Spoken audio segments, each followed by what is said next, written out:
What school are you guys from? Carton School District. Oh, great. I thought this was a college class. This is even better. Wow, what grade are you guys in? Juniors and seniors. Wow, this is a delight. Okay, I'm very excited. I taught, I'm taking a little break at Maryville for a while, so I was just so excited to see students coming in. Okay, we're going to do this. All right. I am Caitlin Metz. I'm a illustrator, cloud watcher, big feeler, and accidental author. There's some books back there that I made. And I make stuff to cope with the weight of being a human. And as the way that I am healing a rich inheritance of anxiety and depression. So a lot of my work, if not all of it, that is not directly client focused, is about caring and taking care of myself. I also run a project with my partner called Saturday Morning Carton, which is the muffins that are back there and the newspapers, which you guys are all welcome to take one or look through all of those. So it's a weekly delivery of muffins and a little newspaper that we take right to your door. Before I get to that, though, I want to read you my favorite poem. Oh, God, my phone's ringing. I want to read you my favorite poem about mornings. It's by Mary Oliver. Yeah, okay, we're just going to do it.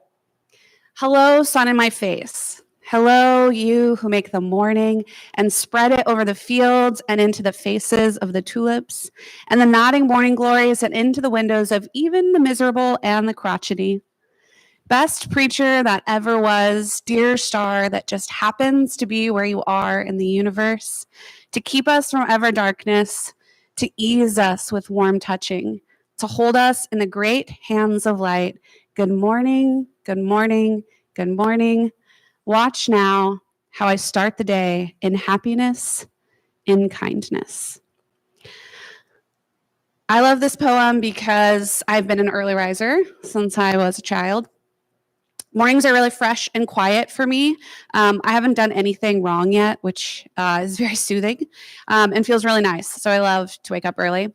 I also have a lot of anxiety, which we've established. And one of the ways it manifests is by waking me up at the crack of dawn with a running list of all the things I probably will do wrong. I've lived most of my life in a frenzied panic, disassociated, and running far away from my feelings. So I have built my life around rituals that connect me to some semblance of calm. I wrote a whole book about feeling and making things, and my social media handle is Caitlin Has Feels. This is not because I'm good at feeling my feelings. I am actually pretty bad at it, which is why I center my whole life around them. Because I know that it is so essential for me to feel what I'm feeling to take care of myself. I've had many different rituals and practices over the years that kind of elongate that delight feeling that I have in the mornings and soften those scaries that inevitably come. The current configuration looks something like this. It's really simple. I roll up my mat, move my body in whatever way it wants to. I pull tarot cards. Sometimes I read and write. Sometimes it takes 10 minutes. Sometimes it's 45. Sometimes there's a lot of beings around, most of the time. And sometimes, rarely, it's just me. Okay, but really quick, before you think this whole talk is going to be about how you need to wake up early to be great or like cold plunge or something, that is not what I'm advocating for. I don't think that there's one formula or way to care for yourself. This is just the way that it's manifested for me. My internal clock shuts down at like 8 or 9 p.m. and I just naturally wake up between 5 and 6. This is my body's natural rhythm. And so what we're going to talk about today is what is yours and what would be the practice. It'd be great for you. As proof, last week I asked a friend if they wanted to hang out, and this was their response because they know that it is hard to get me to leave my house past 8 p.m. So Saturday Morning Carton started as an exercise in building a project or a job for my partner and I that centered our strengths, prioritized pleasure, and offered our favorite things back to our community. I made a list of all the things that we had, our resources, like tangible physical resources, our interests, our curiosity, our desires. And I cross-referenced them and then dreamed up this weird little thing where we deliver muffins to people every Saturday and a newspaper. The backstory of this is that my partner and I both worked for Rise Coffee House. Does anybody know Rise? Oh, good. Yeah. R.I.P. Yeah. Before they closed. And it was, those times where you have an experience that you just never recover from. This was that, but in the best possible way. My partner was baking. He was GM. He was like cooking in the kitchen. I was making all these like little newspapers.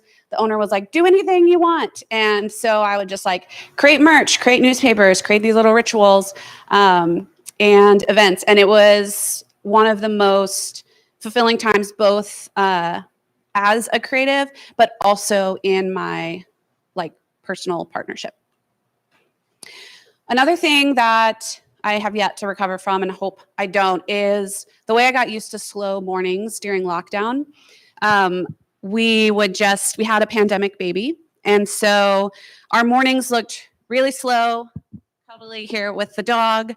I did a lot of writing and reading, and I wanted other people to experience the delight of being handed fresh baked goods while they were reading poetry and drinking tea, because that's what was happening in my world. I also needed a lot of structure, and I need to make the things that are caring for myself like real and official and kind of beholden to someone other than myself, because I'm not that good at being responsible. So this was a little love letter I wrote to Saturday Morning Carton in February. Because I was noticing this is how I draw my little inner critic gremlin, and it comes and sneaks up on me in the mornings when I'm trying to have my morning practice, because it's telling me all the things that I need to do and how ridiculous it is that I'm just like sitting calmly. And the thing that this project has given me is that I can just be like, sorry, dude, I'm not wasting my time. This is all in service of the newspaper that I need to write at the end of the week. I don't have anything tidy to tie that up with, except for I want this to be an example of how you can build your work around practices that nourish and care for you. So we're going to do a brainstorm to see what your daily practice might look like. But we're going to go through mine in more detail first. So I wake up in the morning. I immediately start my teapot because I hate waiting for it to boil. I don't like waiting at all. So I start it and then I go and pee. I brush my teeth. Somehow this feels really important to tell you. Then I get my tea made. And the thing that I do to mark the practice beginning is I set my phone up and I start a time lapse. This creates a conceptual container for me. I am, oh, thank you. That was also so disorienting to my brain to hear it and then have it go. Okay, hold on. So the time lapse becomes this like conceptual container where when I start it, I know I'm there and it keeps me off my phone. I don't know if anyone else starts the morning doom scrolling, but that is a thing that I'm really working on not doing. And I get this dopamine hit. I love posting like random things on social media. And so I know that after that time lapse is done, I can post that in my stories with some little cute thing that people will like and comment. So I know I'm going to get that dopamine hit. Yes, keeping me off my phone, endorphin boost, dopamine. And then I do yoga. I use this term really lightly. Sometimes I'm just like rolling my neck. Sometimes I'm doing like multiple sun salutations. But the mat functions as this physical container. It invites me to move my body. It gives me a place to ground. And this part of the practice is really useful if I'm feeling depressed, numb, or disassociated, deactivated. And it wakes me up a little bit. It brings some heat to my body. It also works if I'm feeling jittery or anxious, activated, as it gives me a place to release some of that excess energy. And if you're curious about activation and deactivation, my friend Hannah and I are giving a talk tomorrow at 1 about how design is human, how to take care of your body.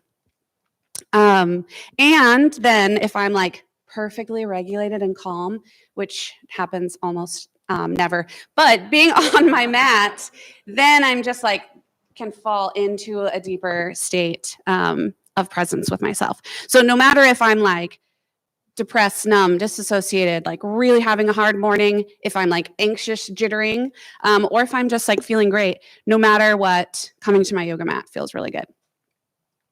And then in between movement, whatever my body feels like doing that morning, I pull tarot, I have my sketchbook, I have poetry, and there's no rule here except for that I'm going to like pick up and engage with whatever thing is calling to me. And then that's it. That's the end. I hit stop on my time lapse and my practice is now complete. So I've given myself the container of my mat for my physical body and the conceptual container of my phone recording, and it's kept me from at least like 10 or 20 minutes of doom scrolling, which is great. So when you're creating a practice, these are 5 things that I think are really essential. First is that you make it doable, that you make it really, really small, that you are not like overextending or pulling yourself at the edges, and that you're using stuff that you already have, the materials you have, your skills you have, the interests that you already have. And then you need to make it fun, like layer in delights, the things that get you going. I know that I love posting to my stories first thing in the morning, and I get that little zing as soon as I do it. And so I know that about myself, so I've woven it into my practice. And also part of getting that zing is keeping me off of my phone and social media. So it's kind of like doing double duty. And then making it inevitable, setting the conditions. I want to like stumble over my practice. So my yoga mat is set right under the windowsill where I always set my phone, my poetry, and my tarot deck, and my morning sketchbook and pen are all right on my side table. I don't go searching for anything because I would not. If there was like one thing keeping me from doing my practice, I would probably not do it because I'm lazy and not very disciplined. Which is why we set realistic expectations. Daily does not mean every day. I talk a lot about daily practices. I had a practice where I did a blind contour drawing of myself every day for like 3 to 5 years. And I filled an entire gallery last summer with all of these portraits. The spoiler is I missed weeks. I missed full consecutive months. And then I kept returning to the practice and I filled this amazing space with all of these portraits that I'd done. And if I stopped because I missed some, I wouldn't have this whole archive of myself. So plan to skip days, plan to fuck it up. If you, I forgot that there was high schoolers in here. Where was I going to go? Wow, that threw me. I have really, it takes a lot of control to not speak like a sailor. So I feel like I've been doing really good so far. Yeah, so just expect that you're not going to get it. Oh, I was going to do the teeth brushing thing. If you skip brushing your teeth one day, right, you don't go like, well, I guess I just don't brush my teeth anymore. That's not a thing that I do. You're going to just brush them later that day or the next morning and like get a little extra mouthwash in there. Okay, and then contain it. Give yourself clear constraints. If it is open-ended, if you don't quite know where it starts or ends, if it's a little too flexible, it can be hard. It can be easy to miss. It's so concrete. Time lapse, yoga mat, tarot. Like that is the practice, and it's really contained in there. And I didn't add this, but being flexible with it, I've been doing many different types of morning practices my whole, well, most of my life, but definitely my adult life. And they shift all the time, and I'm always adapting. I used to have like an altar space with candles and incense and all this stuff, and then I had a kid, and they ruin everything that is in their way. And so that had to shift, and for a while, I didn't really have a practice. My thing was just like, do I get to drink my tea while it's hot? And that was like a really mindful practice of drinking it. Now, you know, he's bigger and things shift. So make sure that this is always evolving. Your constraints should feel like a trellis, something that you can be growing up, and not something that's restricting and holding you in. Above all, being curious. Building a personal practice requires that you be really attentive to your needs, your desires, and limitations. I'm really honest with myself that I am not disciplined. I don't do stuff I don't want to do. It's very hard for me. So I have to then kind of like do the back work of making things that are important for me to do to be fun or the thing that I want to do. What do I need? I need my mornings to be quiet. I need to start grounded. My anxiety is off the charts. We do not want me out here running around in the world, not having regulated myself in the morning, right? So I'm really honest with myself, and I'm curious. And when you're being curious with yourself, you're not being judgmental. You're not you're not listening to all the gremlins in your head, right? Curiosity is just paying attention. So this is what I want us to do together this morning, is to make some lists of different things that you enjoy, reoccurring struggles that you might have, where your pockets of time are, and the things that you're already doing daily. And then we're going to cross-reference these, and we're going to make this as long of a practice as we have time today. Okay, so I have paper. If you have sketchbooks, Hannah, will you help me? Will you send pens around? And then you guys feel free to take a couple sheets and pass it.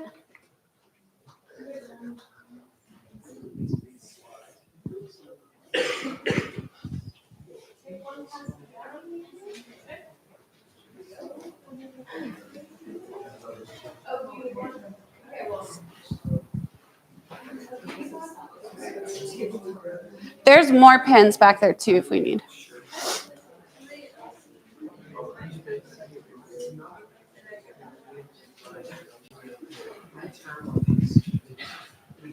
Oh, that's a great idea. I was worried about not having things to draw on, and Anna was like, they're all designers. They know how to problem solve. They'll make do. Woo!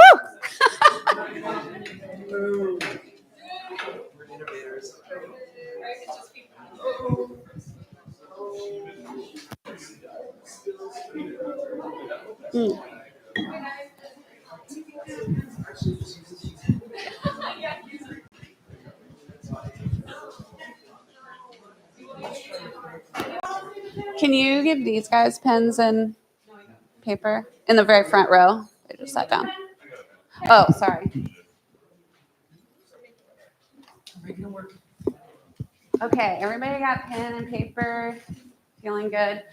These guys are geniuses and turned chairs around to draw on, so feel free to move your body and whatever we need. Get on the floor, draw on here. Okay, so for anyone joining us, we are talking about how I have built my creative practice, and we'll go over it more.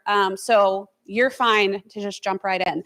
So you can fold your paper in fourths or make 4 lines, or you can just make 4 bullet points, whatever makes sense to you. And I want you can start anywhere. So whatever comes to you first as you read these 4 prompts, whatever thing you immediately have something, go ahead and start there. But we're going to list things that you enjoy doing, reoccurring struggles that you have. I've already named some of mine for you as examples. And then where you have pockets of time and things you already do daily. The thing about what you do daily is considering when is your day most consistent. So for me, I'm always at my house in the morning, and I'm always making tea first thing when I wake up. My afternoons and evenings, it's a free for all. So I don't have, if I didn't make my practice in the evening, A, because I hate evenings, and B, because my evenings are always different. So just consider, where's your day already structured?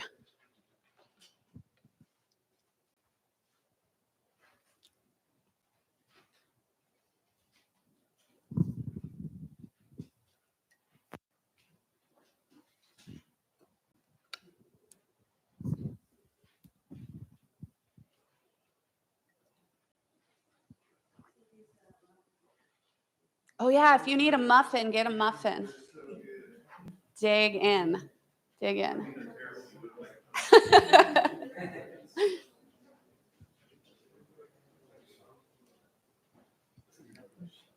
Yes. Anytime. So this is any time of day. I love mornings. Mornings are my time. Yours might be 2 a.m.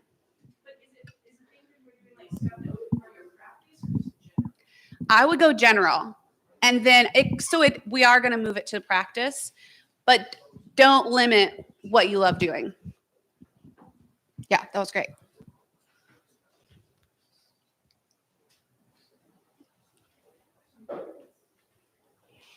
So no matter what time of day it is, I always am ready to read a poem.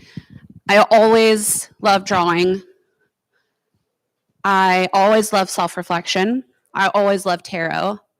There's lots of other things that I like doing, but those are the ones that ended up in my practice. But I think it's really helpful to just like list all the things that you enjoy. And reoccurring struggles, the thing about this one is like, what are the things you're struggling with really regularly, like multiple times a day or every day or most days in a week? And let it be small. Like one of my biggest struggles is that I wake up and doom scroll. Like that's not that deep, right? So don't feel like you need to be making this like important or like heavy. The other struggle that I have is I wake up really anxious most mornings, which is kind of a big thing, but I've tied those two together.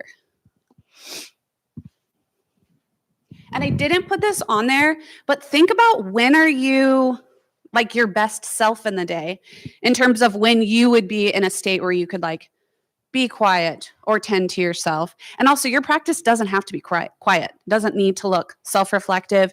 You don't need to light a candle. But if you're not a morning person, maybe don't do something in the morning because you're not setting yourself up for success there.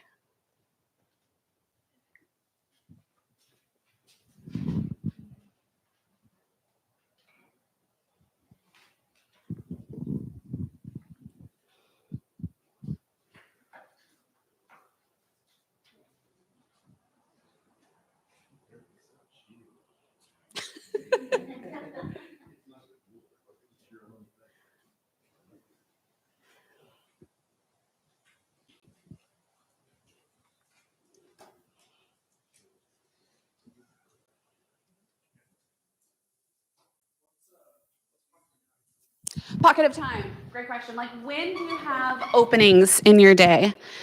Like, do you have gaps between classes, or do you like wait for someone to pick you up often, or do you always seem to have like an hour after dinner?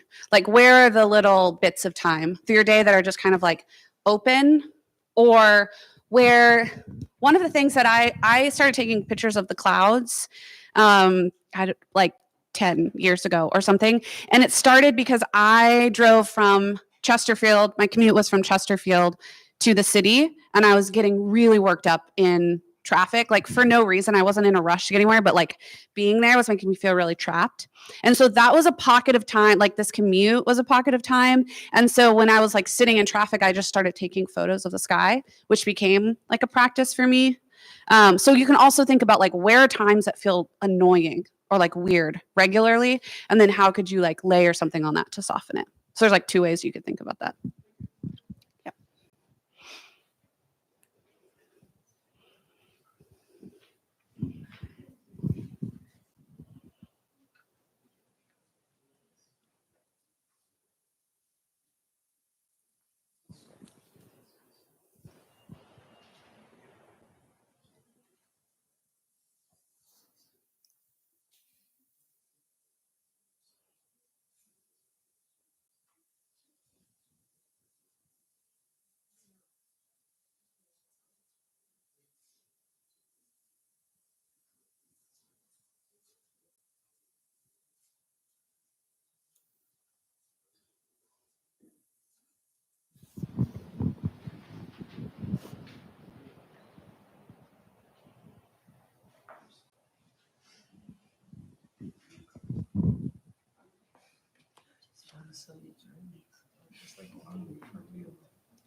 Okay, we'll take a couple more minutes to keep listing and then steel yourself because I'm going to ask if anyone wants to share.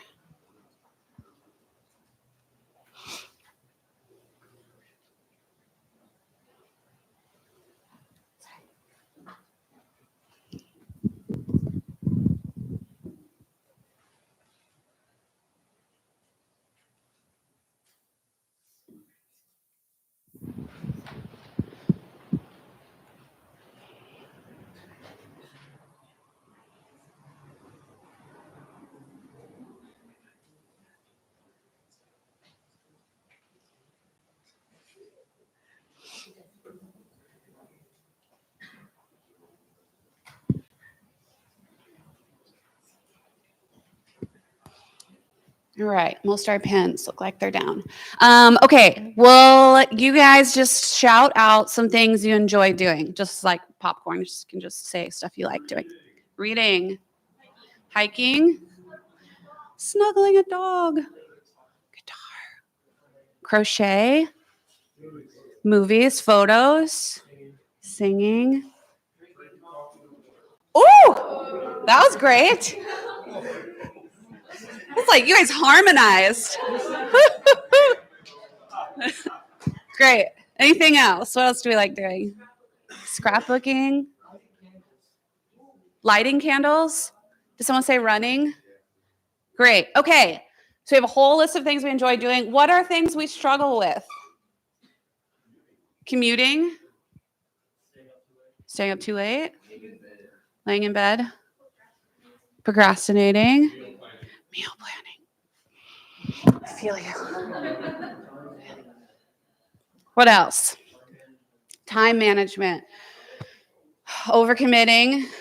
Oh my God, what if it's a ritual around when someone asks something of you, you have to like do something to make space between that request and your response? Like what, and it could be like 30 seconds, but like how do you give yourself? Ooh, I love that. Okay. Any other things we struggle with? Stress. Doom scrolling. Not the only one. Anybody else? Okay. Where do we have pockets of time? Where do you find time? Where are things just popping up in your day? Or do you have none? 5 a.m. to 7. That's your prime time. Okay.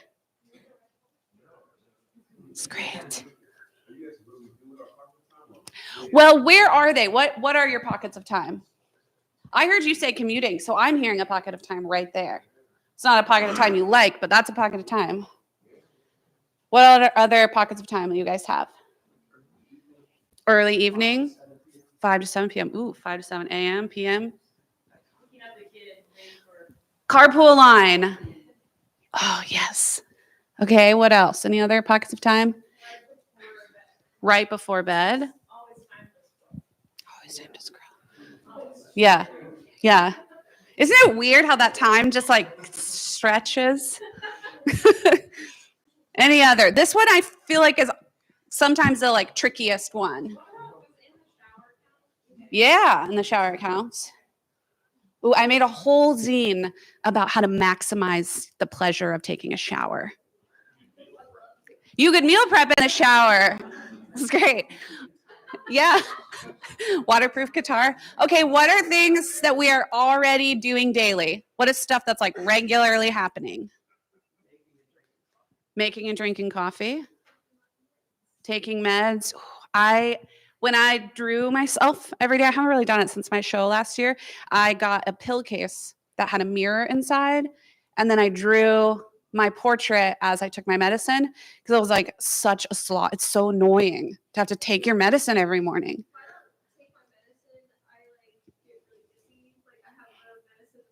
Mm-hmm. Mm-hmm. Yep. But then, like, how do you layer a delight? How do you make taking your medicine like a juicy part of your morning? Or whenever you take it. They're like, oh, I actually want to do that because I get this like little zing of something. Yes.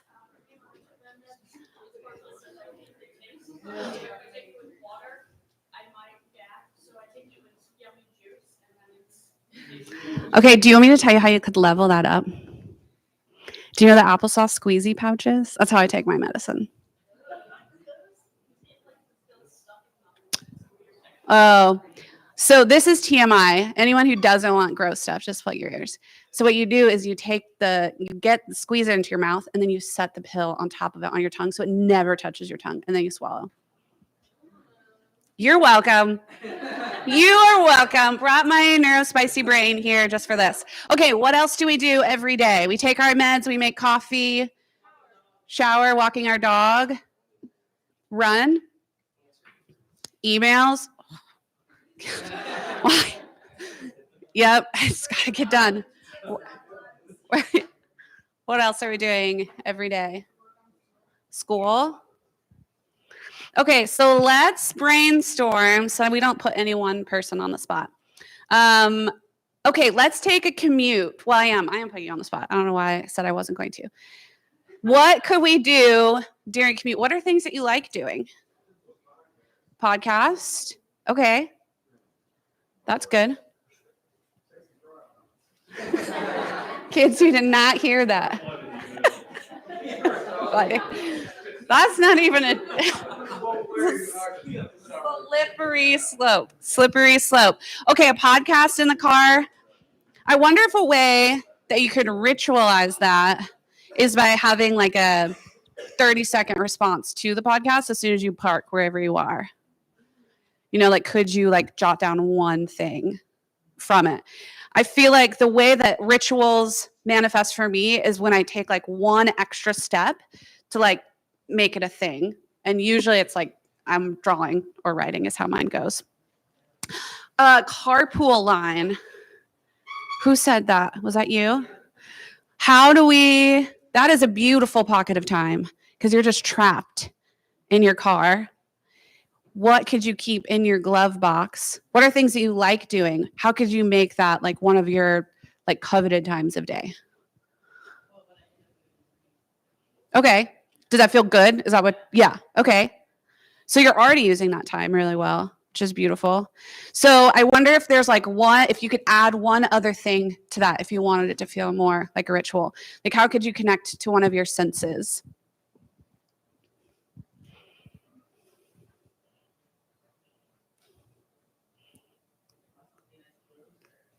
Yeah, draw in response to what you're reading. I wonder if it's like there's a playlist that you put on that you're listening to, or like an essential oil that you always smell before, or is there like something tactile that you could like hold while you're doing it? Those are the things that I think of.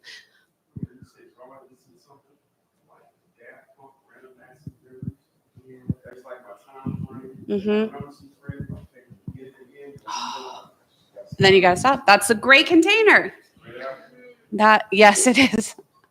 This is a good album. Okay, I love that. Okay, what else? What popped in your head as you were writing this or as we've been talking? Did anyone have something pop in their head that were like, ooh, I think this could be a thing? Yeah.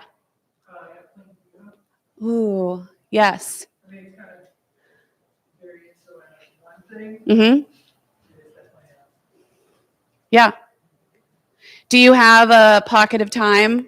Or like, is playing the piano something that you would want to ritualize into a container where it was like there's a clear beginning and end and like that it's held in some way? Yeah.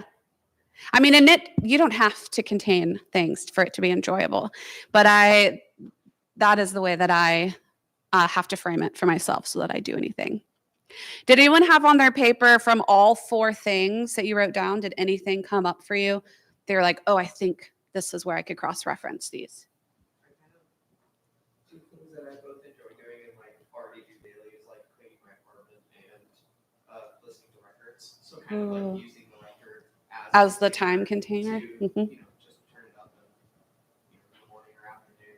Mm-hmm. Around cleaning my apartment. I love that. Having to spend too much time on it, just the length of it. Just the length of the album. I love that. Okay, I'm gonna show us our next thing. Oh, I put it right on here. Okay, so another thing that I think about a lot is self-keeping, which is something that I came up with my co-author on My Body, My Home. So self-keeping is kind of what I've been talking about this whole time, which is the responsibility of tending to yourself. So self-keeping feels very different to me than self-care, just because I feel like self-care has been so commodified and just been like, oh, get him. It's like you have to be rich to do self-care, rich in like time and energy and money, oftentimes. But self-keeping for me is this like deep responsibility that I have, that first and foremost, I have to tend to my body, my mind, my emotions, so that I'm not out here like causing chaos for other humans. So I broke self-keeping down into these 5 things, and I like to think about how you can integrate all 5 of these into your practice. So physical, how do you integrate your body or your senses into it? So like running is like very body focused. Sitting in your car isn't as body focused. So you might need to like layer something else on, like smelling something or like listening to something where you're really connecting to your senses. Then how are you tending to your mental self? For me, anything that like gives me something to really sink my teeth in intellectually, where I can like chew on it and move around, feels really good to me. For other people, they might need something that like gives their brain a break that is like not challenging in that way. So knowing yourself there. Emotionally, how is this practice going to support the various states that you'll inevitably show up to the practice in? So where I was saying having some gentle movement is great if I'm feeling really low, because it brings me up a little bit. It's good if I'm feeling really like high and frenetic, because it brings me down. I can kind of extend some of that energy off. And even if I'm feeling great and neutral, it feels really good emotionally. And then social, I think that this is an aspect that we can forget about easily. Sometimes your practice is just for you, and that's great. It doesn't need to be for anyone else. For me, sharing this online feels like really warm and good to me. My work often doesn't feel finished until I've shared it. Not that this is really work that I'm producing, but it kind of gives weight to what I'm doing in the morning when people are commenting back and we're having then a conversation about what that morning felt like. And then spiritual, which to me, I don't assign any kind of religious tent to this personally, but it's just how am I tending to this, like the abstract, the spiritual self of me. And here my question is, how does that make you feel? Maybe thinking about what the idea of integrating spirit or mystery into your practice, how does that feel with you? And then kind of responding to that. So these are 5 things, and then I layer on top of here. So I start thinking about where I have time, how do I attach it to something I'm already doing, what do I love, what am I struggling with, how do I meet all these needs, and then how do I bring this like whole-bodied piece into it.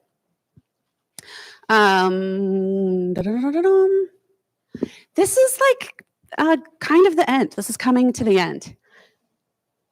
You know what's really hard is ending a talk. I don't know how to do it yet. But I'm curious if anybody has questions. I know we've been talking this out. But does anybody have questions about anything that I've talked about today or building a practice specifically? Yes.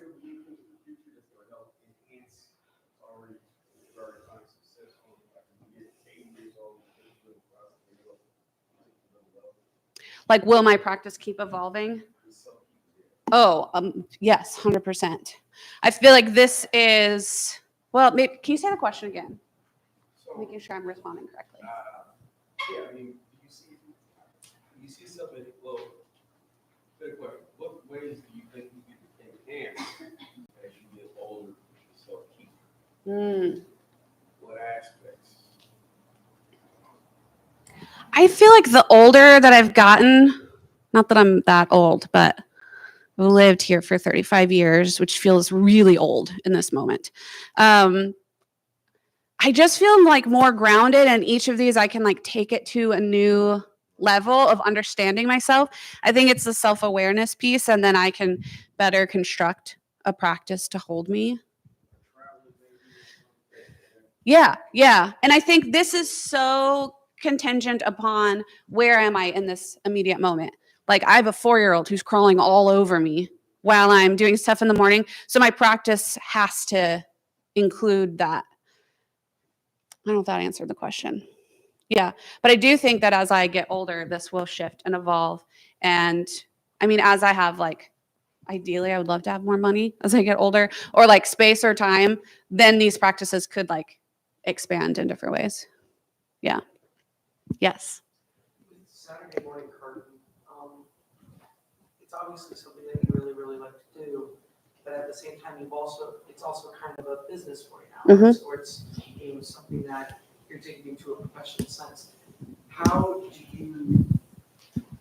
you delineate what's for like personal enjoyment and what is for this kind of business for lack of a better term, Mm-hmm. this kind of mindset? How do you delineate what's for pleasure and what's for business? This is the question of my life. You've just like so eloquently placed it.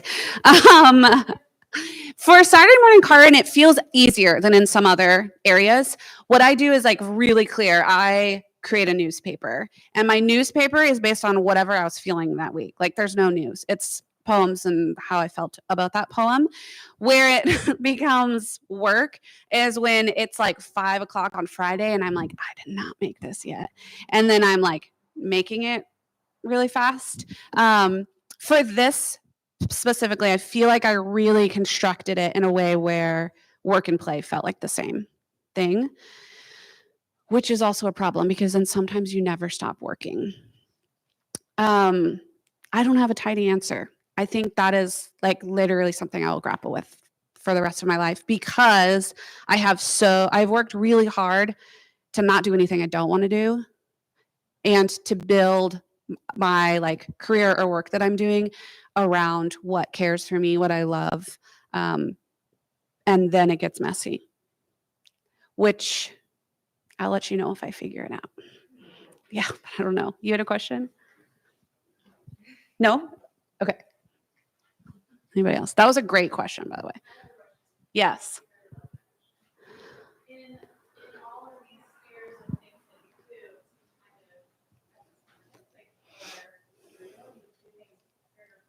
Mm-hmm. Mm-hmm. Mm-hmm. and then every once in a while you see like a really big project like a book. Mm-hmm. How do you choose where you're putting your energy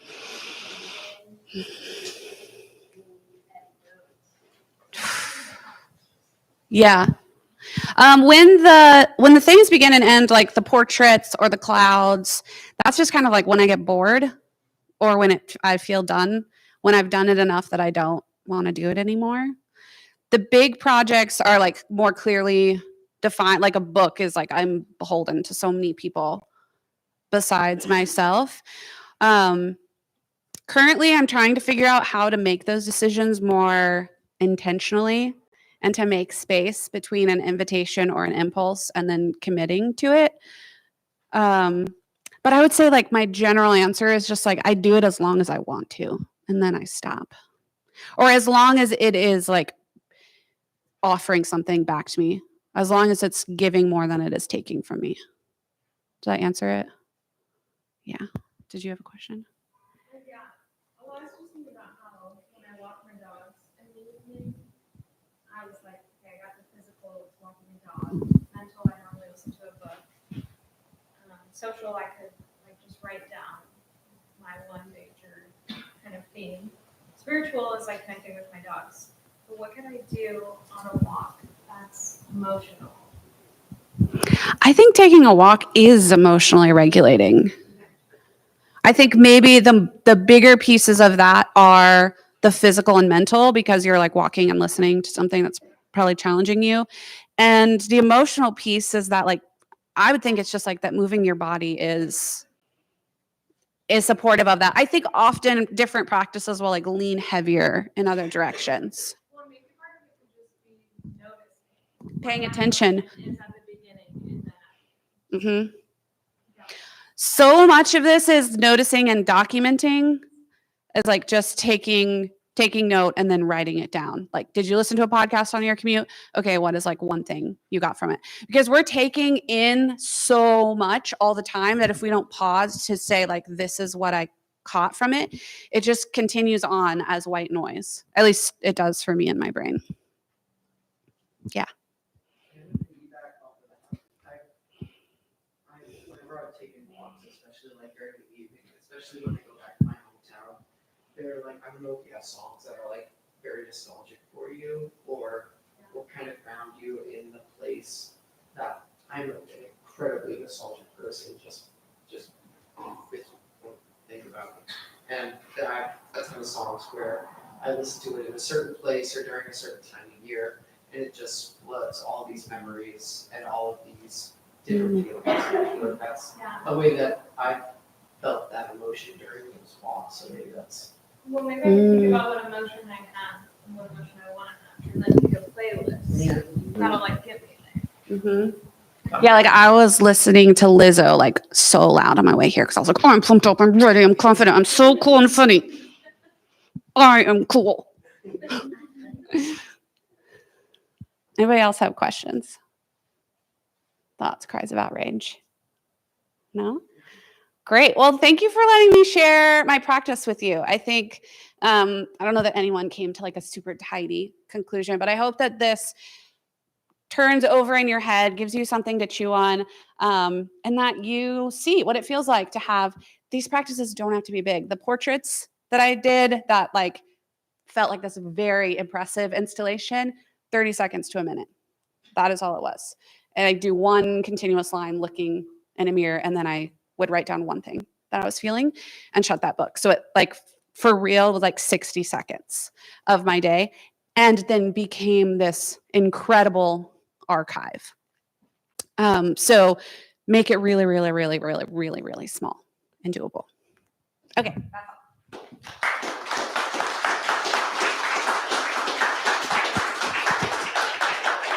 Also, if you want to order muffins, the QR code is here. A terrible marketing strategy for this is that this Saturday, I'll be away celebrating a big anniversary. So you can't order this Saturday, but the next Saturday. And that's just speaking to like caring for ourselves because I'm not going to work instead of living my life. Okay. There is a, if you put your address in, it will say the radius. It's like almost anywhere in the city.